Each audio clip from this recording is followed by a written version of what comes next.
আজকে এই ভিডিওতে আমি আপনাদের দেখাবো কিভাবে আমরা বনসাইয়ের প্রথম ধাপ এগোবো। এই ভিডিওতে আমি একটি বট গাছকে বেছে নিয়েছি, পাশের বাড়ির পাঁচিলে হয়েছিল, সেখান থেকে আমি তুলে কিভাবে এটাকে পটিং করব এই ভিডিওতে আপনাদের আমি দেখাবো।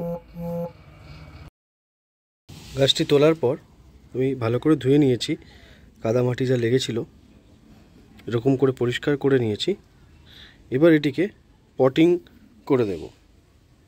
কীরকমভাবে পটিং করলে ভালো হয় তা আপনাদের এই ভিডিওতে দেখাবো, এবং আমি একটি ছোট জায়গায় এটা পটিং করব, কারণ এটিকে বনসাই আকারে দিতে গেলে এটিকে ছোট জায়গায় পটিং করতে হবে।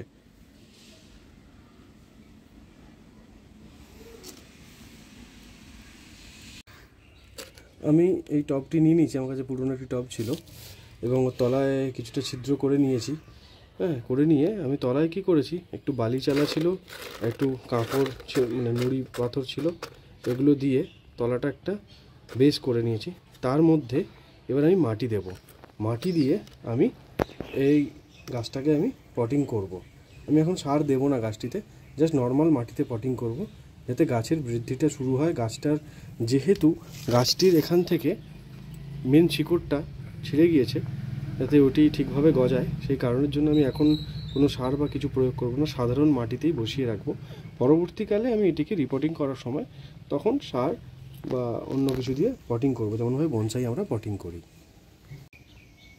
আমি কিছুটা বালিচালা নুড়ি নিয়ে নিয়েছি, যাতে আরও জল নিকাশি ব্যবস্থা ভালো হয়।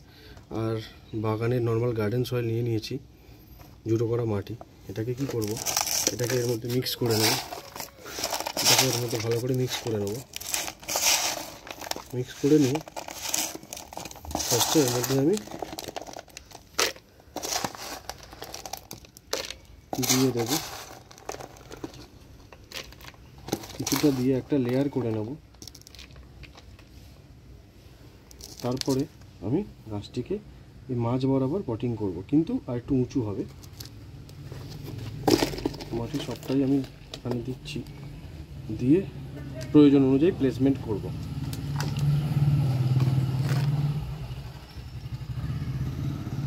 এই রকম জায়গায় গাছটিকে বসাতে হবে, বসাবো। গাছটিকে এইরকম জায়গায় বসাবো, বসিয়ে মাটিকে এরকমভাবে চেপে চেপে দিতে হবে, কারণ যাতে মাটির ভেতরে কোনো এয়ার না থেকে যায়। এয়ার পকেট থাকলে সেটা গাছের জন্য ক্ষতিকারক, তাই এয়ার পকেট যাতে না থাকে তার জন্য আমি গাছটিকে এইভাবে মাটি চেপে চেপে বসাবো। আর একটুখানি মাটি দেব, আমি এতটার মতো মাটি দেব, বেশি মাটি দেবো না, এখানে একটু ব্রিদিং স্পেস রাখবো। ফাইনালি গাছটিকে আমি পটিং করে দিয়েছি।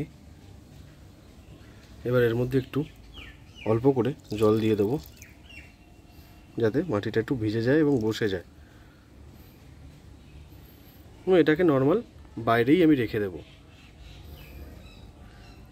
যেরকম নর্মাল বাইরে সানলাইট থাকে যেখানে ভালো জায়গায়, সেই রকম জায়গাতেই আমি রেখে দেব।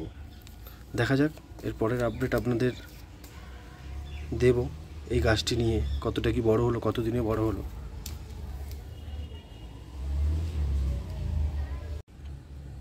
ভিডিওটি দেখার জন্য ধন্যবাদ। ভালো লেগে থাকলে লাইক, শেয়ার এবং সাবস্ক্রাইব করবেন। আর কিছু মতামত থাকলে কমেন্টের মাধ্যমে অবশ্যই জানাবেন। ধন্যবাদ।